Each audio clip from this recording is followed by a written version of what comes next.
Middle east का दादा कौन होगा? ये ईरान के साथ जो युद्ध हो रहा है, इस युद्ध के जो परिणाम आएंगे, इसके बाद ये डिसाइड होगा कि मिडिल ईस्ट का दादा कौन होगा। और मैं आपको बहुत बड़ी बात पहले ही बता देता हूं कि युद्ध खत्म होने के बाद जो भी दादा बनेगा और उसकी पॉसिबिलिटी दादा बनने की ज़्यादा इजराइल की तरफ जा रही है। जो हॉर्मुज है, वो हॉर्मुज स्ट्रेट से चीज़ें जो है 40% चीज़ें, हमारी चीज़ें वहाँ से आती हैं। 10 से 15%, 60% चीज़ें वहाँ से आती हैं।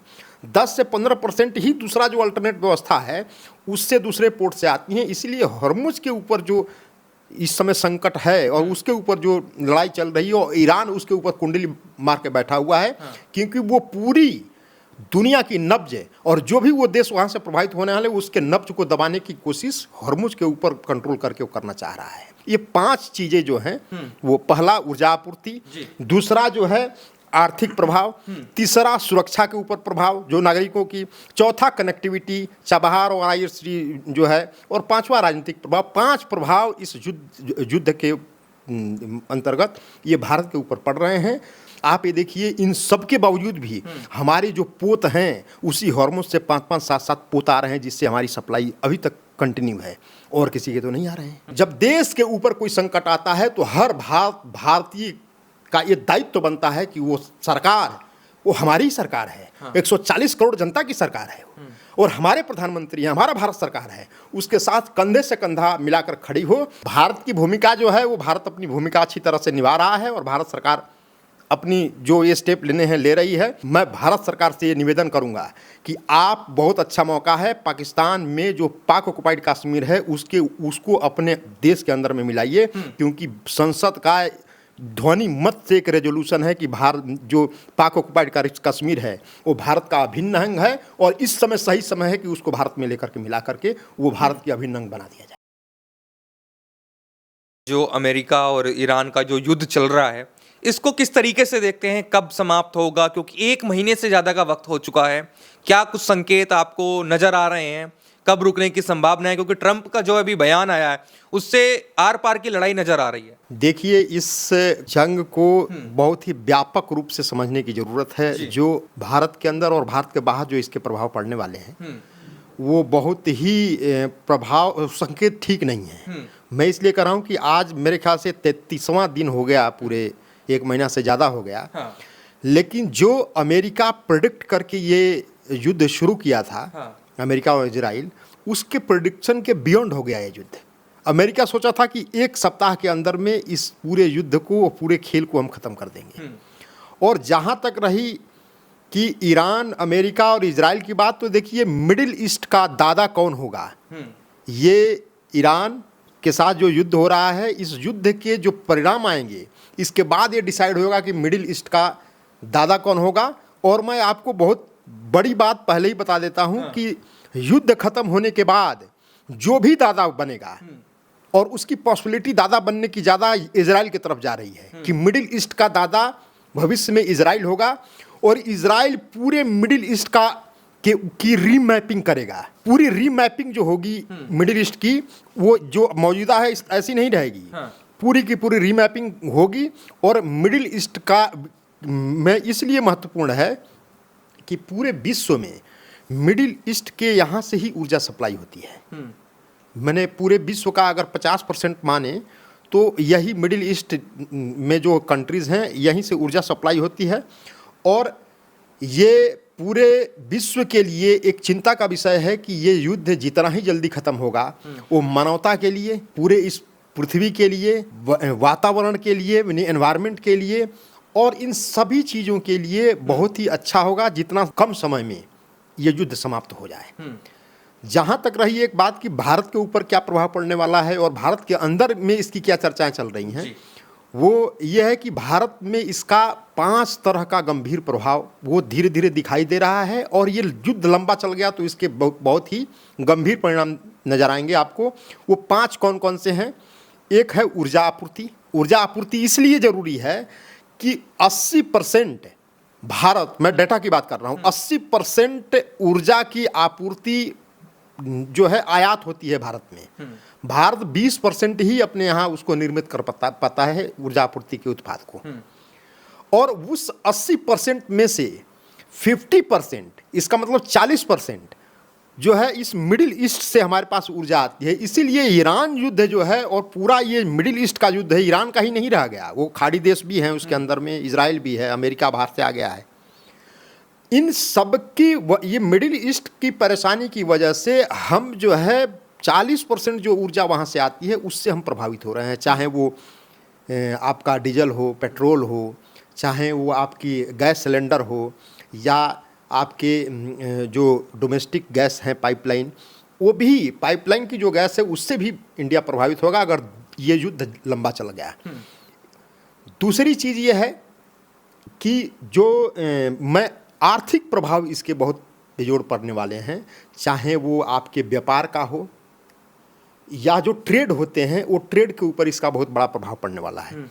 तीसरी जो है वो हमारी नागरिकों की सुरक्षा, जो भारतीय बाहर के खाड़ी के देशों में जो काम कर रहे हैं, करोड़ों करोड़ों भारतीय हैं वहाँ, उनको सुरक्षित इस देश के अंदर में कैसे लाया जाए और उस युद्ध में से चूंकि उनकी उसमें कोई मृत्यु ना हो जाए, उसको बखूबी अपने हिंदुस्तान के अंदर लाने की एक जद्दोजहद जो चल रही है। और मैं आपको बताऊं, मैंने धन्यवाद दूंगा भारत सरकार को कि वो जो अपने नागरिकों की सुरक्षा में भारत सरकार अब तक सफल रही है। जितने भी आज तक के जितने भी डिस्टर्बेंस हुए बाहर के देशों में, उसमें भारत सरकार जो है अपने नागरिकों को सुरक्षित इस देश के अंदर में वापस लाने में बहुत ही वो प्रभावी रही है। हाँ। और उसके लिए मैं भारत सरकार को मैंने हृदय की गहराई से धन्यवाद देना चाहूँगा। चौथी जो समस्या है वो कनेक्टिविटी की है।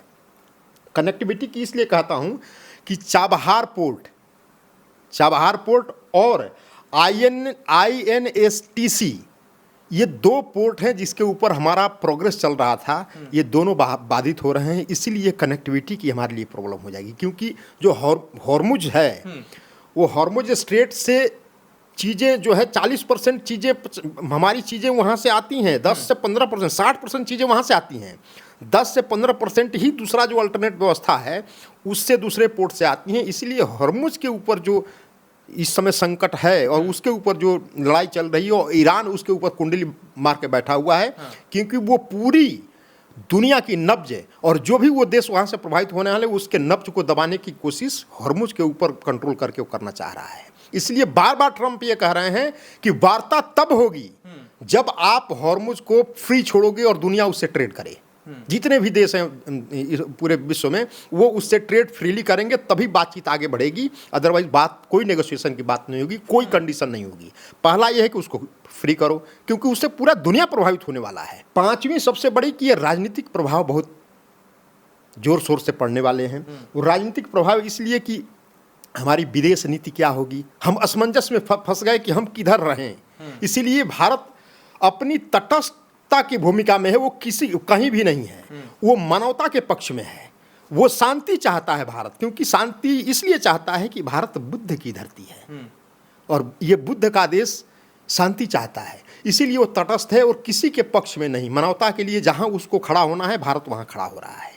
विदेश नीति उससे प्रभावित होगी और हमारी आपस के जो रिलेशंस हैं कंट्री के बीच में, चाहे वो खाड़ी देश हों, चाहे यूएसए हों, चाहे वो इजराइल हो, चाहे वो ईरान हो, इन सब से संबंध हमारे कितने बेहतर रहें और संबंधों को होंगे, इसके ऊपर बहुत ही बुरा प्रभाव पड़ने वाला है। जो राजनीतिक प्रभाव के अंदर में ये 5 चीज़ें जो हैं, वो पहला ऊर्जा आपूर्ति, दूसरा जो है आर्थिक प्रभाव, तीसरा सुरक्षा के ऊपर प्रभाव जो नागरिकों की, चौथा कनेक्टिविटी, चाबहार और INSTC जो है, और पांचवा राजनीतिक प्रभाव। 5 प्रभाव इस युद्ध के अंतर्गत ये भारत के ऊपर पड़ रहे हैं और इन 5 प्रभाव को भारत सरकार बखूबी जो है बिल्कुल बहुत तटस्थ होकर ध्यान से चीज़ों को देख करके और अपनी फूंक फूंक करके कदम उठा रही है।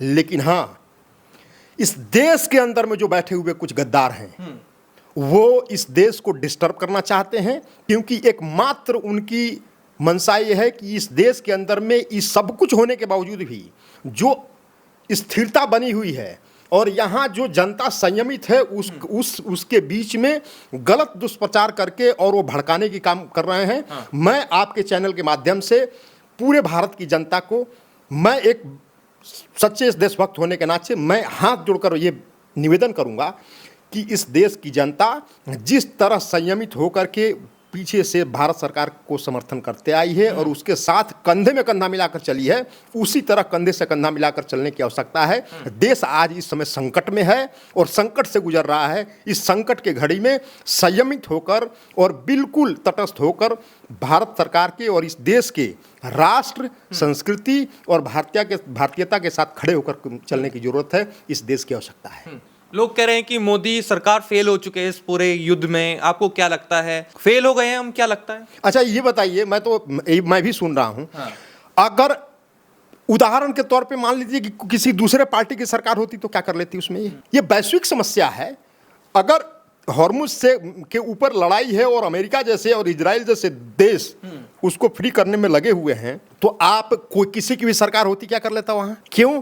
क्योंकि किसी की भी सरकार रहे है जो हमारी जो विदेश नीति होती है और जो बाहर के कंट्री के साथ हमारे जो रिलेशंस होते हैं वो कमोबेश थोड़ा बहुत ही परिवर्तन होता है। सरकार चेंज होने से बहुत ज़्यादा परिवर्तन नहीं होता। भारत का एक मिजाज है, भारत की एक संस्कृति है, भारत का एक अपना एक चलने का तरीका है, उस हिसाब से चलता है। दुनिया युद्ध करती है, उससे सभी लोग प्रभावित होते हैं। युद्ध में कौन भला किसका होता है? किसी का भला नहीं होता। तो इसीलिए कि ये सरकार है, ये सरकार फेल हो गई है, कहीं सरकार फेल नहीं है। मैंने वो 5 आपके प्रभाव बताए, जिसमें मैंने ये भी बताया कि इन सब चीज़ों में आप ये देखिए, इन सब के बावजूद भी हमारे जो पोत हैं उसी हार्मोन से 5-5, 7-7 पोत आ रहे हैं, जिससे हमारी सप्लाई अभी तक कंटिन्यू है और किसी के तो नहीं आ रहे हैं। तो कहीं ना कहीं भारत सरकार और हमारी जो विदेशी नीति है, कहीं ना कहीं वो सफल है, तभी तो हमारे जहाज छूट कर आ रहे हैं। हमारे लोगों को छोड़ने के लिए, जहाज को छोड़ने के लिए सारे, चाहे वो इजराइल हो, अमेरिका हो या ईरान हो, वो सब शांति कर रहे हैं कि नहीं, भारत का जो जहाज है उसको जाने दिया जाए, बाकी हम युद्ध करते रहेंगे। फिर युद्ध कर रहे हैं। तो भारत की कहीं ना कहीं नीति बिल्कुल स्पष्ट है और उसमें सफल है। दूसरी, जितने भी वहाँ हमारे भारतीय हैं, हमारे भाई बहन हैं, उनको सुरक्षित इस देश में लाया जा रहा है। हमारे एरोप्लेन को, जो नागरिक को लाने के लिए जा रही है, उसको कहीं कोई डिस्टर्ब नहीं कर रहा है, वो आने दे रहा है, कोऑपरेट कर रहा है। ये भारत है आज का। पहले और आज के भारत में ज़मीन आसमान का फ़र्क है। इसीलिए कहीं से भी कोई सरकार फेल नहीं है। हाँ, एक कहने वाले का दिमाग जरूर खराब हो गया है, उनको इलाज कराने की ज़रूरत है। क्यों? क्योंकि संकट के घड़ी में जब देश के ऊपर कोई संकट आता है तो हर भारतीय का ये दायित्व बनता है कि वो सरकार, वो हमारी ही सरकार है। हाँ। 140 करोड़ जनता की सरकार है और हमारे प्रधानमंत्री हैं, हमारा भारत सरकार है, उसके साथ कंधे से कंधा मिलाकर खड़ी हो। हाँ, जहां सरकार के नीतियों में जहां भी उसके एक्शन में कोई कमी आए, आप उसको विपक्ष होने के नाते, विपक्ष के नेता होने के नाते आप उसको सरकार के संज्ञान में लाइए। अगर सरकार उस पर एक्शन नहीं कर रही है, उसकी आपूर्ति नहीं कर रही है, तो आप उसके ऊपर चिल्लाइए, सरकार को घेरिए। लेकिन अभी झूठ बोलने का और गलतफहमी फैलाने का, पूरे समाज में अफरा तफरी फैलाने का कोई समय नहीं है। हाँ, दिक्कतें हैं, कमियां हैं। गैस अगर सप्लाई कम हो रही है तो लोगों को 5 सिलेंडर के बजाय 2 सिलेंडर मिल रहा है। तो भाई, देश अगर संकट में है, एक प्रधानमंत्री संसद के पटल पे वो बात खुलकर कह रहा है कि देश संकट में है, हम सबको एक साथ मिलकर काम करने की आवश्यकता है। तो संकट में है, कोई किसी को अच्छा लगता है कि हमारा देश संकट में है, ये प्रधानमंत्री को कहते हुए कभी नहीं कहा था। लेकिन अब संकट में है तो प्रधानमंत्री का एक सबसे निवेदन है, आह्वान है भी इस देश के विपक्षी नेताओं से भी और इस देश की भोली भाली जनता से भी, कि आप जो है संकट की घड़ी में कदम से कदम मिला करके सरकार का सहयोग करिए, भारत का सहयोग करिए, इस देश का सहयोग करिए। अगर उसमें किसी तरह का अफवाह न फैलाएं, जिससे कि हमारा राष्ट्र, हमारी राष्ट्र की जो भारतीयता है और भारत के अंदर भी जो मानवता है, वो कहीं ना कहीं शर्मसार हो, ऐसा काम हम न करें। हम हमेशा सरकार के और भारत के पक्ष में अपनी बात रखें। अमेरिका, इजराइल, ईरान युद्ध में भारत को किसका साथ देना चाहिए, आपको क्या लगता है? भारत जो स्थिति तटस्थ की भूमिका में है वो बिल्कुल सही है। हाँ। किसी का साथ भारत हमेशा कह रहा है कि आपसी बातचीत से सारे मुद्दे को सुलझा लीजिए, लेकिन ये भारत का युद्ध नहीं है। युद्ध के नेचर को समझिए आप, इसकी प्रकृति क्या है। ये जो है पेट्रोल डॉलर का युद्ध है। ये युद्ध शुरू कहाँ से होता है? ईरान एन में अपनी तेल की सप्लाई करता है और उसका जो ट्रांजैक्शन होता है एन में होता है, वो डॉलर में नहीं करता है। इसीलिए वहाँ दिक्कत वहाँ है। दूसरी दिक्कत यह है कि ईरान जो है वो भाई अपने यहाँ यूरेनियम का भंडार करके और वो परमाणु बनाना चाह रहा है, वो घातक मिसाइलें बनाना चाह रहा है। इसीलिए उन सब चीज़ों को देखते हुए ये सारी चीज़ें हो रही हैं। तीसरी चीज़, ईरान की जो खामनेई था वो क्या कहता था कि इजराइलियों को और इजराइल को इस धरती पे जीने का अधिकार नहीं है यहूदियों को। भाई ये किसने कहा था? तुम डिसाइड करोगे कि इस धरती के ऊपर कौन रहेगा नहीं रहेगा। वो लड़ाई वहाँ है, एक नहीं है, बहुत सारी चीज़ों को। और ये धीरे धीरे इसको नेगोशिएट करते करते ये सर से ऊपर जब पानी चला गया तब जाकर के इजराइल और अमेरिका ने इसके ऊपर अटैक किया है। तो इसमें भारत की भूमिका जो है वो भारत अपनी भूमिका अच्छी तरह से निभा रहा है और भारत सरकार अपनी जो ये स्टेप लेने हैं ले रही है। हाँ, भारत सरकार ये जरूर देख रही है कि इस युद्ध के अंदर में हमारे नागरिकों को, हमारे देश को कोई नुकसान ना हो। इसीलिए वो किसी के पक्ष में नहीं, वो मानवता के पक्ष में, इसलिए वो हमेशा शांति का प्रयास कर रही है और वही इस समय ज़रूरत है। हाँ, भारत सरकार को ये जरूर करना चाहिए था कि ये बहुत ही अच्छा मौका था। अमेरिका ने ईरान के ऊपर हमला कर दिया, इजराइल ने ईरान के ऊपर हमला कर दिया, क्योंकि वहाँ अस्तित्व की लड़ाई है। तो मैं भारत सरकार से ये निवेदन करूँगा कि आप, बहुत अच्छा मौका है, पाकिस्तान में जो पाक ऑक्युपाइड कश्मीर है उसको अपने देश के अंदर में मिलाइए, क्योंकि संसद का ध्वनि मत से एक रेजोल्यूशन है कि भारत जो पाक ऑक्युपाइड कश्मीर है वो भारत का अभिन्न अंग है और इस समय सही समय है कि उसको भारत में लेकर के मिला करके वो भारत की अभिन्न अंग बना दिया जाए। ये मेरी भारत सरकार से मांग है। मतलब पीओके अपने कब्जे में ले लें? कब्जे में लेने का बहुत ही सटीक समय है और इससे बढ़िया समय नहीं मिलने वाला है। इससे बढ़िया समय नहीं मिलने वाला, क्योंकि कोई कह नहीं सकता कि आपने इसको कब्जे में क्यों लिया। वो हमारा है, हमने ले लिया, तभी तो उसका नाम पाक ऑक्युपाइड कश्मीर है। अनधिकृत ऑक्युपाई किया हुआ है कश्मीर को। इसीलिए इस समय पीओके को लेने का सबसे सुनहरा अवसर है और इस समय पीओके को ले लेना चाहिए और भारत का अभिन्न अंग बना करके उसमें भारत का झंडा, तिरंगा वहाँ फहराना चाहिए। ये मेरी भारत सरकार से मांग है।